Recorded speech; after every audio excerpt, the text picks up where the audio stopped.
Nós, nesse momento, vamos entrar numa meditação da palavra de Deus. Você pode observar que esse programa, ele encerra as noites de sábado. Então, nós não queremos anunciar comércio, nós não queremos ocupar uma hora que a gente usa de programa, né? Porque queremos dar prioridade. Temos um amigo nosso, temos alguns associados, então por esses motivos, né? A gente prefere dar ocasião à palavra do Senhor. Então, eu quero agradecer a todos os associados, ao pastor Venâncio de Cabedelo, ao pastor José Batista de João Pessoa, da Igreja do Nazareno, pastor Venâncio da Assembleia de Deus Renovação em Cristo, Elinaldo Araújo, Valdir Ramos, o missionário Valdir Ramos, os nossos irmãos do Betel Brasileiro aqui de Rio Tinto, Max e Tarcísio, seu irmão, como também o meu amigo Eliseu, que aliás é o proprietário da borracharia dos profetas, né? Um homem que oferece um trabalho, uma assistência ali, um bom atendimento no seu serviço, de segunda a domingo, de 7 às 5 da tarde e nos domingos até ao meio-dia. Então, se você deseja um bom atendimento, um bom serviço em motos e bicicletas, serviços, procure Borracharia dos Profetas na principal da Paulista, na Vila, ao lado da antiga padaria do Pelé. Mas vamos voltando agora. Amém, irmão Juliano? Vamos voltar. Vamos voltar para o texto da palavra. Vamos ler. O senhor pode até iniciar, irmão Juliano, lendo o texto. Isso mesmo. Acompanha comigo nesse momento. Você que tem Bíblia nesse momento, ou então você que não tem, escuta nesse momento a palavra do Senhor. Lá no livro de Marcos, o Evangelho de Marcos, que diz assim, lá no tema, a cura do cego de Jericó. Quem conhece nesse momento, acompanha com a gente. E quem não conhece, escuta como primeira mão nesse momento a voz do Senhor. Lá no livro de Marcos 10, livro de Marcos, capítulo 10. Aleluia. Livro de Marcos, capítulo 10, lá no versículo 46. Tem várias versões que se encontram lá no livro de Mateus e também no livro de Lucas. Mas hoje eu queria compartilhar com você no livro de Marcos 10, 46, que fala da história de Bartimeu, o cego, que tem uma história triste, uma história de sofrimento, de que aconteceu ali com seu pai, né? Onde ele era um general aposentado e tentava batalhar contra Roma, o império opressor, o império ali que era totalmente ditador, todos tinham que seguir naquela rédea curta, e acima de tudo, quem não obedecesse as regras era punido com fortes dores ou até mesmo a morte. E esse foi um de que se revoltou, aonde, como general, ele tinha influência e trazia rebeliões, e isso chegou aos filhos de Roma e aconteceu que sofreu a morte. E eles tinham um legado com eles, irmão Fabiano. Sim. Assim que eles tivessem um filho, para que esse filho não se revoltasse também, trouxesse a vingança pelo pai, pela morte do pai, eles fariam o quê? Torturavam, ou então deixavam ele na nossa linguagem, um alejo, deixavam ele aleijado, ou então o cego, ou então deixavam um sinal nele, para que todos vissem e ninguém fosse copiar aquele rapaz, porque ia terminar daquele jeito. É um exemplo, deixar um exemplo ali, né? Então imagina aí, colocaram ele bem na entrada, ali, Jericó. À beira do caminho. Quem chegasse e visse, bem estampado, como uma placa, quem tentar de tentar lutar contra Roma será desse jeito, o pai morto e o filho desse jeito como exemplo.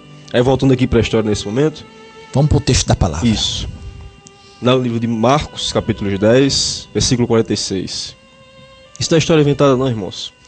O historiador Flávio Josefo, quem quiser pesquisar depois, que tiver acesso à internet, pode olhar também. Ele abordou essa história, que é a parte da Bíblia, mas que conta isso. A gente aqui não está com brincadeira, nem muito menos, né? Trazendo falsas versões ou de mentiras. maneira alguma. De maneira alguma. Mas é bom esclarecer algumas coisas para os irmãos. Amém? E diz assim, acompanhe comigo. E foram para Jericó. Quando ele saía de Jericó, juntamente com os discípulos e numerosa multidão, Bartimeu, cego mendigo, filho de Timeu, estava sentado à beira do caminho. 47. E ouvindo que era Jesus, o Nazareno, pôs-se a clamar: Jesus, filho de Davi, tem compaixão de mim. E muitos o repreendiam para que se calasse, mas ele cada vez mais gritava: Filho de Davi, tem misericórdia de mim. Parou Jesus e disse: chamai-o. Chamaram então o cego, dizendo-lhe: tem bom ânimo, levanta-te, ele te chama. O 50 diz: lançando de si a capa, levantou-se de um salto e foi ter com Jesus. Perguntou-lhe Jesus: que queres que eu te faça? Respondeu-lhe o cego: mestre, que eu torne a ver. Então Jesus lhe disse: vai, a tua fé te salvou. E imediatamente tornou a ver e seguia Jesus estrada afora. Louvado seja Deus. Irmãos, e você ouvinte nesse momento, que está ligado conosco, imagina aí uma pessoa que, através dessa história que foi contada aqui no início, de sofrimento, e todos esses anos já era mostrado que era um homem, né? Sim. Já se tornou-se um homem. Então, desde menino levou essa sequela, e agora homem, ainda de exemplo. Então, toda uma trajetória de terror e sofrimento, onde ele só ouvia todos rirem dele, de desprezo, correto, passarem de longe, né? Hoje em dia tem muita assistência a moradores de rua, as igrejas trabalham muito bem, levando alimentos, tudo, mas ainda há aquela precariedade, né, na nossa política. Porque há necessidade sim, até mesmo quem hoje mora dentro de sua casa, uma casa bonita, mas dentro da casa está como aquele sepulcro caiado. Falta ali alimento ou falta ali alegria. E tudo isso, imagina aí, numa pessoa só, sem pai, sem família e ali no sofrimento. Mas a história que eu quero contar para você, meu querido ouvinte, não é só tristeza. Aqui terminou com alegria. Foi a história do final feliz. É verdade? Verdade. Onde eu queria lhe mostrar 4 pontos, você ouvinte. Primeiro, expectativa. Imagina a expectativa de uma pessoa que está ali, onde ele não foi uma pessoa que estava com seus olhos e teve um momento de cegueira, como uma irmã que nós conhecemos, né? Que teve uma dor de cabeça e tornou-se a ficar cega. Não, ali foram arrancados os olhos. Então foi uma coisa muito terrível na vida daquele rapaz. E a expectativa: serei curado. Eu quero de alguma forma ser curado. Eu não vou ficar assim, na espera. Irmão Juliano, o senhor me fez lembrar uma coisa muito forte agora. Olha, aqui dentro, você que está nos escutando, aqui dentro tem um climatizador aqui, né? Para nos aquecer. Isso. Tá um frio, mas nessa hora um arrepio veio sobre mim, mas não foi de frio não. Foi coisa boa, porque o Senhor nesse momento me revelou uma coisa interessante, irmão Juliano. Como nós bem observamos na história, né, que Flávio José conta. Isso. O Roma feriu os olhos daquele rapazinho, né, de maneira que ou arrancou ou cegou mesmo, perfurou, furou. E que o Senhor trouxe à tona uma história de uma senhora que nós já conhecíamos e que com uma dor de cabeça ela veio a ficar cega. É totalmente o inverso, né, da situação. No entanto, a história desse rapazinho aqui, desse Bartimeu, que já era um homem, ele quando teve aquele encontro com Jesus, quando ouviu falar que Jesus ia passando na estrada, primeiro ele já tinha uma noção de quem era Jesus, né? Porque ele tinha aquele Jesus já estava popular, Jesus já estava popular nas aldeias, nas cidades circunvizinhas. E como ele era uma pessoa limitada e que vivia à beira da estrada, muitas pessoas passavam por ele ali, tocando alguma história a respeito do Messias. E ele começou a armazenar aquilo, né? Armazenar. E aquilo começou a despertar nele uma curiosidade. A Bíblia diz que a fé vem pelo ouvir, e o ouvir a palavra de Deus. Aquele homem, ele estava ali na beira da estrada, mas estava absorvendo muitas informações. E as informações que ele absorvia eram informações de esperança. Porque mesmo nós entendemos e observando no texto, no 48, que muitos o repreendiam para que ele se calasse quando ele passou a clamar, quando ele percebeu que Jesus ia passando e que o alvoroço, certamente da multidão, levou ele a crer que era Jesus realmente que estava passando. Aquele Jesus que muitos passavam na beira da estrada e que lhe dava alguma informação de que um Cristo estava aí, o Messias estava às portas, e ele passou a absorver aquela informação, crendo que iria acontecer um milagre na vida dele quando ele tivesse um encontro com Jesus. Enquanto que a multidão o repreendia, porque uma coisa interessante, irmão Juliano, que foi a multidão que o repreendia. Veja aí o detalhe. Não foi Jesus, né? Foi a multidão que repreendia, não foi Jesus. É como se a gente pudesse observar um outro ponto que eu toquei, mas não entrei no assunto, que é a questão da cegueira. É que enquanto a pessoa estiver clamando, e enquanto Jesus não a repreender, enquanto Jesus não a responder, de alguma forma, porque Jesus nunca vai estar em silêncio total.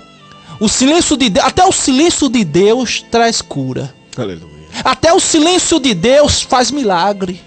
Até o silêncio de Deus responde. Porque foi isso que aconteceu lá no Monte Horebe com Elias, com o profeta Elias. Veio um vento forte, um redemoinho, veio um bravor, veio fogo e Deus não respondeu. Deus não falou.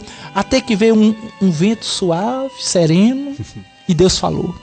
Até no silêncio Deus fala. Então, você, meu amigo, minha amiga, que talvez se encontra aí sendo repreendidos por muitos com relação à sua necessidade,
você quer. O